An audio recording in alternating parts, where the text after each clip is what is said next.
Love marriage అంటున్నారు. ప్రేమిస్తున్నా నీకోసం చచ్చిపోతానంటే మాత్రం ఎవరు నమ్మద్దు. చచ్చిపోతానంటే చచ్చిపో. ఇన్ని మర్డర్లు మొన్నటికి మొన్న మూసీ నదిలో 6 నెలల ప్రెగ్నెంట్ ని ముక్కలు చేసి వారం రోజులు బ్యాగులో వేసుకొని తీసుకుపోయి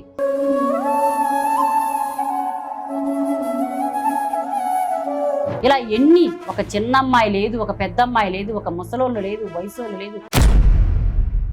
నా దగ్గరకు వచ్చావు, రేపు పొద్దున నువ్వు నన్ను చంపని గ్యారంటీ ఏందిరా? అదే డబ్బుల కోసం నన్ను కూడా చంపుతావు కదా. డబ్బు పిచ్చిలో ఉన్నాడు.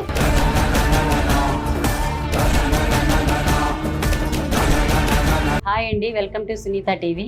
నేను సునీతని మాట్లాడుతున్నా. ఇప్పుడు మాట్లాడుతుంది ఏంటంటే 2 డేస్ నుంచి ఎక్కడ చూసినా వైష్ణవి అదే టాపిక్ అండి. ఏ యూట్యూబ్ ఓపెన్ చేసినా, ఏ న్యూస్ ఛానల్ ఓపెన్ చేసినా ఎందుకు ఇలా జరుగుతుంది అంటే లవ్ మ్యారేజ్ అంటున్నారు.